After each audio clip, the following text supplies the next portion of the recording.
Olá, você que tá louco para conhecer o nosso hipercurso de autoconhecimento rumo ao autoconhecimento, Código Pitagórico.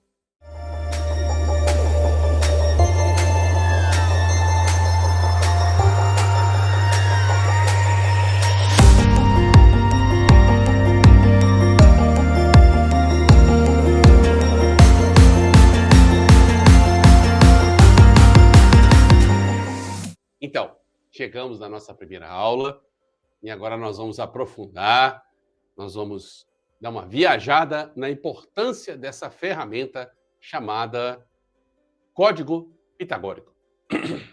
Seja bem-vindo, seja muito bem-vinda, todos aqui. Nós vamos ter uma viagem emocionante aqui agora. Vamos começar então o nosso processo. Conhece a ti mesmo e conhecerá os deuses. Essa é a promessa do oráculo de Apolo, oráculo de Delfos. Apesar dessa frase estar cunhada em vários outros locais mais antigos do que o oráculo de Apolo. Mas conhece-te a ti mesmo e conhecerás o universo e os deuses. Você já parou para pensar na importância dessa frase? É isso que nós estamos fazendo aqui nesses cursos de autoconhecimento e vamos aprofundar também nessa frase, porque só ela por si só, já é uma questão, uma chave para o autoconhecimento, ok? Já passamos pela biologia quântica, já respondemos a pergunta de por que a mídia e a medicina ocidental, alopática, flexneriana. Por favor, doutores médicos, inclusive ex-alunos meus, muitos alunos, eternos alunos meus, veja que eu estou separando aqui a medicina. Eu estou falando da medicina ocidental, alopática, flexneriana. Pesquise a respeito do relatório Flexner, para vocês entenderem por que o relatório Flexner gostaria de ocultar a biologia quântica, que nós já tivemos as nossas aulas aqui nesse canal, aqui nesse portal. Volte, acompanhe, busque lá. Você que está entrando agora, caiu de paraquedas, volte lá, porque é o nosso primeiro hipercurso de autoconhecimento, é o hipercurso da biologia quântica, ok? Então, fique atento e continue com a gente, ok? Agora, nós vamos falar sobre a questão de Pitágoras e o seu famoso número. Vamos dizer assim, né? Nós estamos falando o poder dos números na nossa vida, o pitagorismo. Vamos conhecer um pouquinho sobre isso, vamos ver o que isso tem a ver com a nossa vida, né? E por que isso é uma chave? Por que isso é uma chave de autoconhecimento? E por que isso vamos colocar assim, praticamente a ferramenta mais importante de autoconhecimento que nós temos, tá? Essa é a ferramenta mais, na minha opinião, tá? Lógico, posso estar errado. Na minha opinião, essa é a ferramenta de autoconhecimento mais importante que nós temos, tá? Vamos dar continuidade a isso e vamos pensar assim, nós estamos aqui para falar de autoconhecimento, para falar de quê? Para falar de conhecimento também. Então, como tudo começou? Bom, supostamente o Ocidente cristão, judaico-cristão, atribui a criação a esses nomes que nós temos aí, né? Adão, Eva, e claro, Lilith e Lúcifer, que seriam seus opostos complementares. Não, Darley, a minha igreja católica não fala sobre essa história de Lilith, e Lúcifer é considerado um demônio. Tá bom, tá bom. Nós temos aqui, nós estamos transmitindo para o mundo inteiro, nós estamos trabalhando com um mundo de consciência expandida, então nós não estamos restritos a uma única religião, tá, pessoal? Peço licença a todos aí, nós não estamos restritos ao cristianismo, ao hinduísmo, ao budismo, ao islamismo, então nós respeitamos todas as religiões, todas. Por isso, nós estamos aqui falando de uma história ocidental judaico-cristã. É claro que a parte cristã deixou de lado Lilith e Lúcifer como personagem, mas a parte judaica continua considerando, tá? Com outros nomes, é claro, e essa questão dos nomes são muito importantes, tá? É muito importante essa questão dos nomes, beleza? Quando você fala de Lilith, por exemplo, se você pegar a Torá, e pegar o Talmud, e pegar os conhecimentos da Cabala, ou Cabalá, como alguns pronunciam, você vai descobrir que esse personagem chamado Lilith é de suma importância para a Cabalá, é de suma importância para o conhecimento judaico das escrituras, tá? Bom, essa estátua de Lilith é encontrada nas tábuas sumérias, ou melhor, nas relíquias sumérias. Se você não conhece a história dos judeus, você pode pesquisar agora, colocar no seu caderninho, porque isso aqui é uma aula, né, gente? Isso aqui é um curso, isso aqui é um hipercurso. Coloca, cadê seu caderninho? Você tá com o seu caderninho aí? Bom, eu vou dar um tempo para você pegar seu caderninho, tá? Vou dar um tempinho para você pegar seu caderninho para a gente voltar para a aula.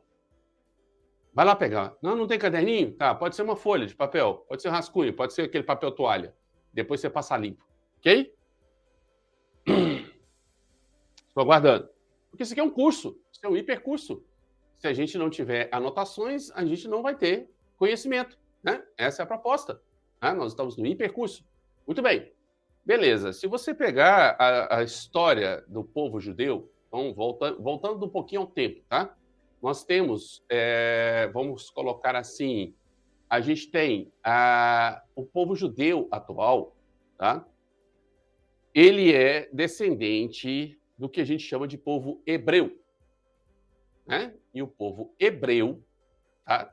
Um pouco mais antigo, lógico, vamos falar assim, é lógico, muito antigo, é descendente de um povo, de uma região que a gente chama de Jardim do Éden, que fica entre dois rios, cujos nomes atuais são Rio Tigre e Eufrates. Antigamente chamado de Mesopotâmia, um pouco mais paralelo aí, a gente pode chamar de Babilônia, tá?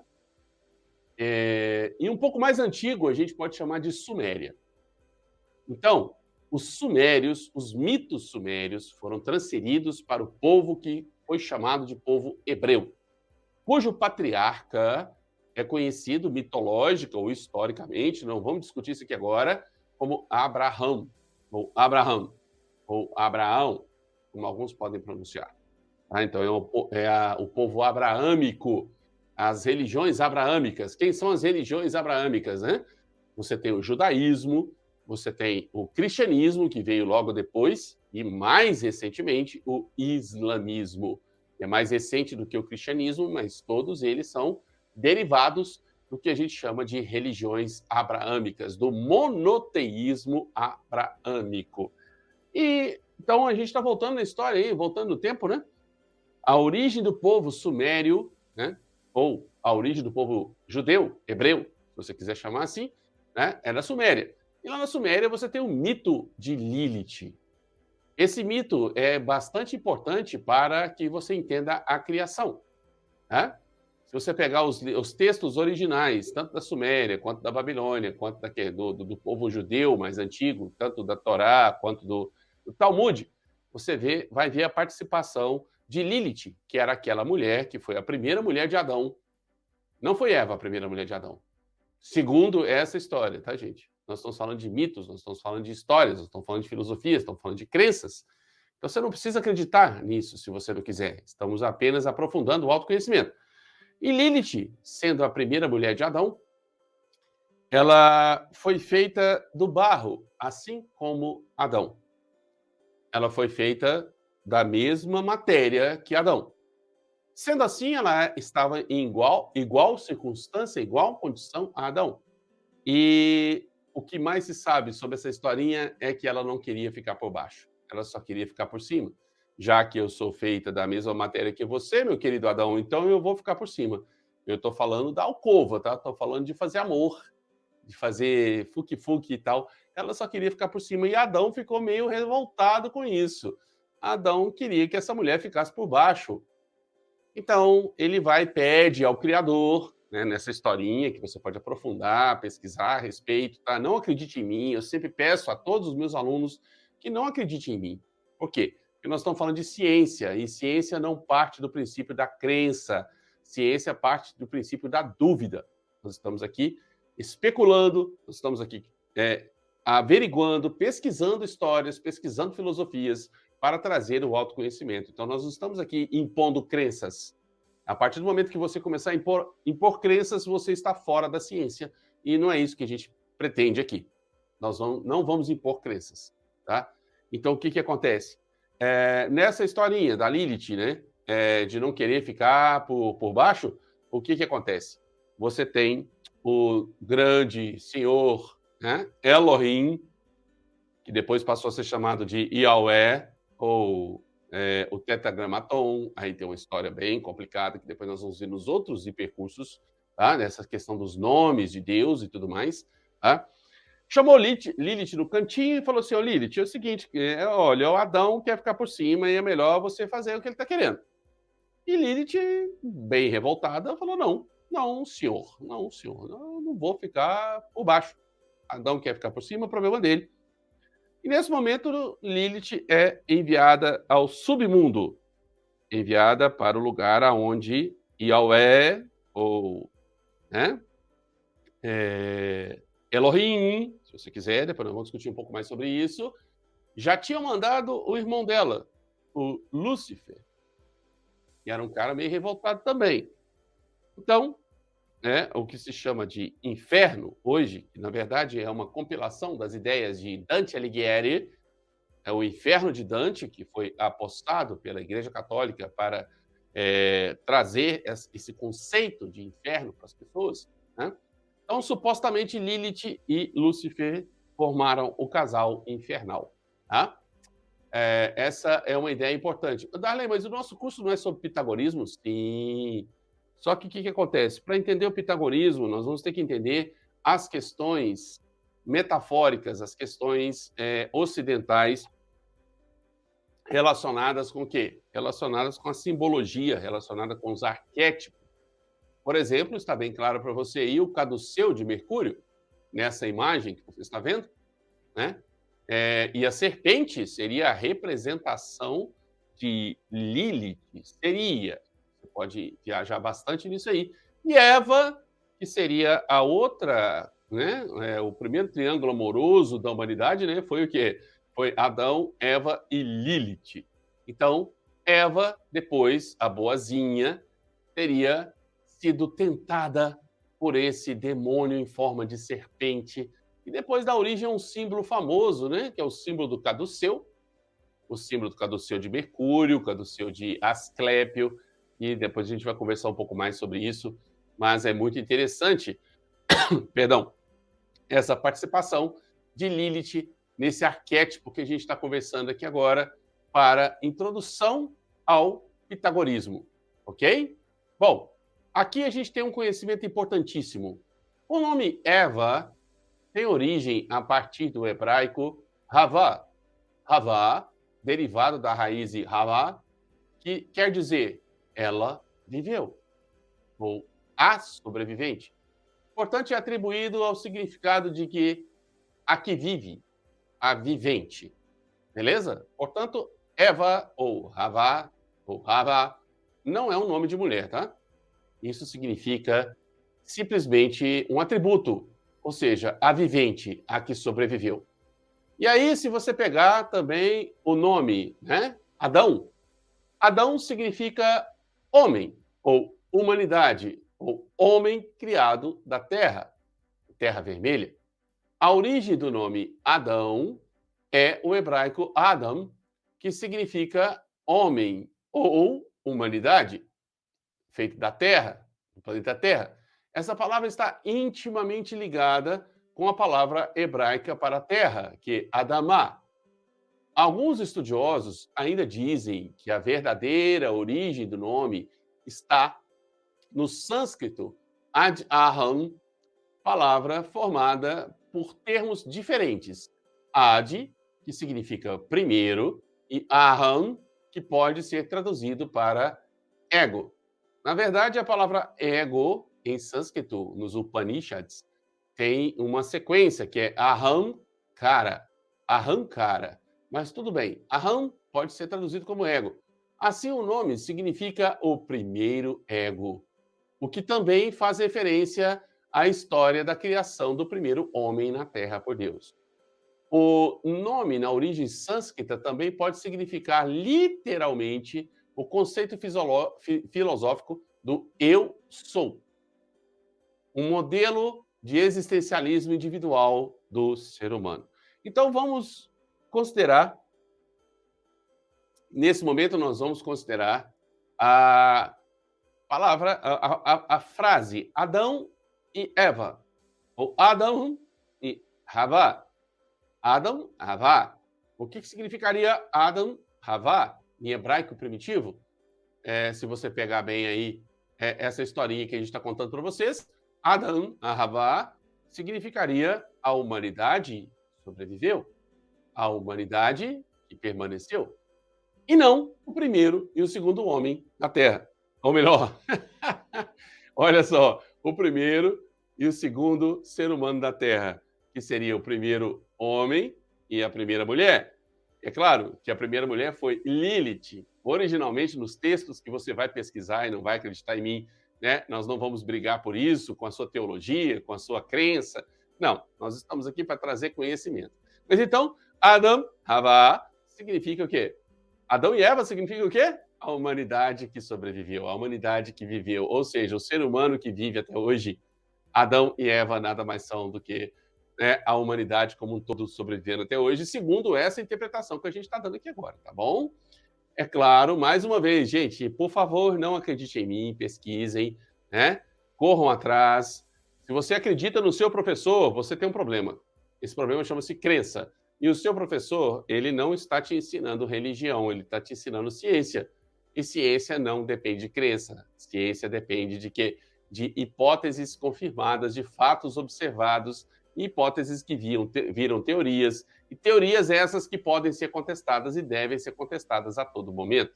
Então, por favor, não acredite em mim e não faça... não joga pedra não, eu estou só trazendo conhecimento para vocês. Sejam carinhosos, por favor, tá? Sejam amorosos nesse momento, sem a questão, né, de crenças propriamente ditas que nós estamos falando, tá? Então, lembrando aí da história da serpente, do caduceu de Asclépio, do caduceu de Mercúrio, nós estamos falando de um símbolo. Esse símbolo é usado tanto para quê? Para a medicina, quanto para o quê? Para algumas engenharias, arquitetura, contabilidade, etc. Mas isso é muito antigo.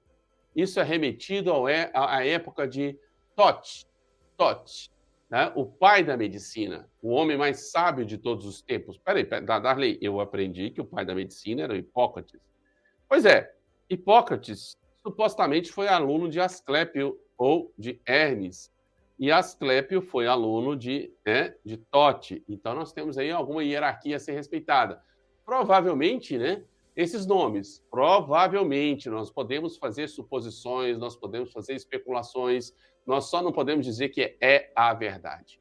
Tote, Horus, Hermes, Imhotep, o homem mais sábio de todos os tempos no Egito, e Pitágoras, está relacionando tudo como se fosse um homem só. Olha, eu colocaria até aqui o Cristo, com a palavra o Cristo, não Jesus Cristo, porque Cristo não é, perdão, Cristo não é um sobrenome, Cristo é um título. Nós vamos aprofundar um pouco mais aí sobre essa questão dentro do pitagorismo. Vamos lá. Cristo seria um título semelhante a Buda, né? Ou seja, o ungido, o iluminado, aquele que atingiu a iluminação. Cristo é um título, não é um sobrenome, né? E a gente pode aprofundar mais sobre isso em outros encontros, se vocês quiserem. Por enquanto, vamos nos atribuir aqui ao nosso pitagorismo. Darley, o que é o tarô? Ué, mas eu imaginei que a aula do tarô seria a próxima. Sim, nós teremos o tarô. O Jung e o tarô será o nosso próximo percurso. Porém, nesse momento, você já tem que fazer uma relação, tá? Principalmente o pessoal que busca isso aqui, em respeito ao pessoal, aos pitagóricos, ao pessoal que busca a iluminação, que já conhece a importância do tarô, que tem números, né? Que vão de 0 a 21 ou de 0 a 22, sendo 0 e 22 o mesmo arcano, né? O louco, tá? Depois você passa para o arcano 1, o mago, o arcano 2, a papisa, o arcano 3, a imperatriz, o arcano 4, o imperador, o arcano 5, e aí você continua, o papa, né? O arcano 6, né? Os enamorados, o arcano 7, o carro. Darley, o que é isso? Números, números. Eu estou colocando isso aqui para vocês já começarem a relacionar, né, a questão da numerologia pitagórica ou do pitagorismo como oráculo, né, com outros oráculos, tá? Eu vou dizer bem claro para vocês que tanto a numerologia, quanto o tarô, quanto a astrologia bem praticada, tanto a astrologia védica quanto a astrologia ocidental, elas vão coincidir. E essa coincidência não é uma coincidência, porque nós estamos falando a mesma estrutura, o mesmo oráculo, simplesmente com línguas diferentes. É como se a numerologia pitagórica fosse o inglês, a astrologia fosse o francês, né? O tarô fosse o quê? O japonês, e até mesmo a numerologia cabalista, que é outro tipo de numerologia, né? Cabalá, também fosse outra língua, né? O hebraico, por exemplo, tá? Então, é um respeito ao aprendizado que eu estou trazendo para vocês, para mostrar para vocês que sim, o código pitagórico é um oráculo. Bom, o que é um oráculo? Isso nós vamos trabalhar mais nas próximas aulas, nos próximos encontros, né? Porque as pessoas têm a tendência de achar que um oráculo é simplesmente algo para adivinhar o futuro, ou para saber do passado, ou para te dar fórmulas mágicas, fórmulas feitas, e não é assim que acontece. Inclusive, na nossa aula sobre tarô, com certeza nós vamos trazer mestres do tarô para conversar com a gente, para mostrar para vocês. Nós teremos surpresas aqui nessas aulas, né? Para quê? Para a gente aprofundar um pouco mais nessa historinha, que não é só uma questão, né, de conhecimento místico. Quando eu falo místico, porque a questão mística foi banalizada. A gente pode falar de metafísica, aquilo que não está dentro dos aspectos tangíveis da humanidade e que nos últimos anos foram banalizados pelo conhecimento cientificista. Não é o conhecimento científico, é o conhecimento cientificista. Foram deixados de lado, né? A astrologia foi deixada de lado, a numerologia foi deixada de lado, a cabalá foi deixada de lado, o tarô foi deixado de lado, entre outros oráculos famosíssimos, as runas foram deixadas de lado. Por quê? Né? Nós já temos a resposta, porque esses oráculos, eles trazem o autoconhecimento. E a partir do momento que uma pessoa tem o autoconhecimento, o que acontece com ela? Ela se liberta. E uma pessoa livre, né, ela não é interessante para a Matrix, não é interessante para o sistema.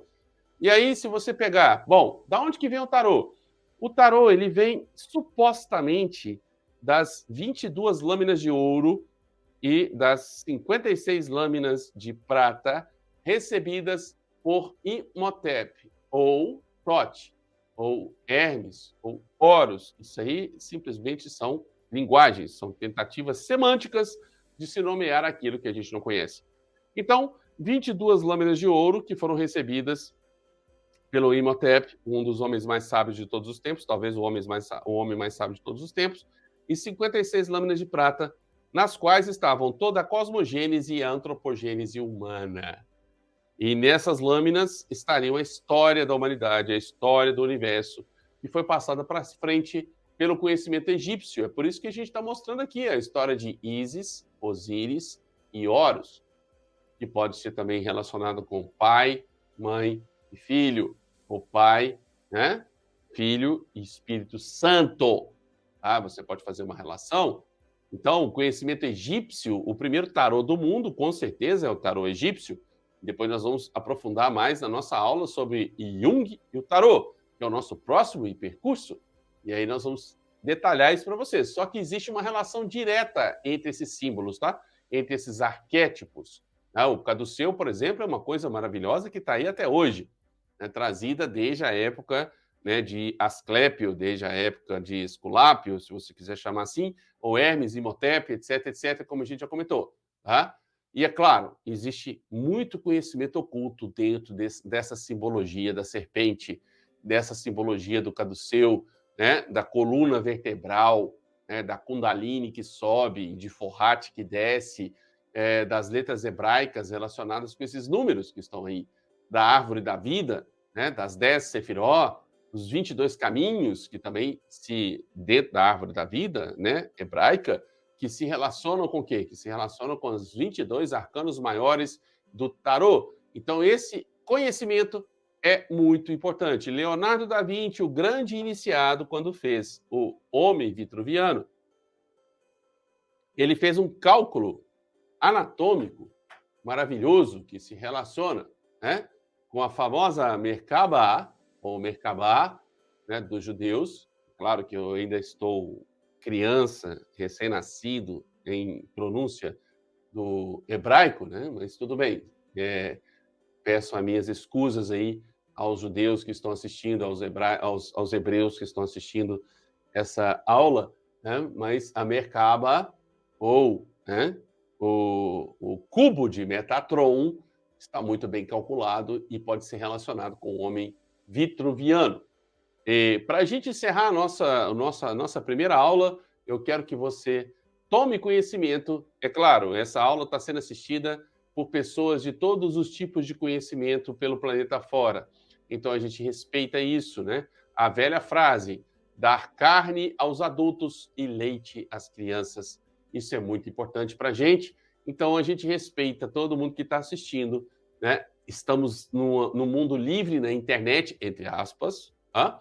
Mas então a gente tem que respeitar essa questão do conhecimento. Então eu estou dizendo que você que não conhece a tábua de esmeralda, se você já conhece a tábua de esmeralda, peço licença, seja humilde, assim como eu estou sendo para trazer esse conhecimento para você, né? A tábua de esmeralda, a tábua de Thoth, trazendo esse conhecimento que nós vamos finalizar nossa aula de hoje para poder avançar no código pitagórico. Veja bem, é verdadeiro, completo, claro e certo. O que está embaixo é como o que está em cima, e o que está em cima é como o que está embaixo. Para realizar os milagres de uma única coisa, ao mesmo tempo, as coisas foram e vieram do um. Desse modo, as coisas nasceram dessa coisa única por adoção. O sol é o pai, a lua, a mãe, o vento o embalou em seu ventre, a terra é sua ama, o telesma do mundo está aqui. Seu poder não tem limites na terra. Separarás a terra do fogo, o sutil do grosseiro, docemente e com grande perícia. Sobe da terra para o céu e desce novamente à terra e recolhe a força das coisas superiores e inferiores. Desse modo, obterás a glória do mundo e as trevas se afastarão. É a força de toda força, pois vencerá a coisa sutil e penetrará na coisa espessa. Assim o mundo foi criado. Esta é a fonte das admiráveis adaptações aqui indicadas. Por esta razão, fui chamado de Hermes Trismegistros, pois possuo as 3 partes da filosofia universal. O que eu disse da obra solar é completo.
E com essa maravilhosa obra chamada Tábua de Esmeralda, a gente encerra a nossa primeira aula a respeito do Código Pitagórico. Espero que vocês tenham gostado. Aguardo vocês na nossa segunda aula. Daqui a pouco será publicada nesse canal, nesse portal de autoconhecimento e de desenvolvimento pessoal. Um beijo para vocês e com muita alegria, com muito contentamento, eu agradeço a presença de vocês. Curtam, compartilhem, espalhem, espalhem, espalhem, porque nós estamos trazendo conhecimento e autoconhecimento para aqueles que estão buscando. Só para aqueles que estão buscando, tá? Obrigado a todos vocês e até a próxima aula. Beijo do Darley!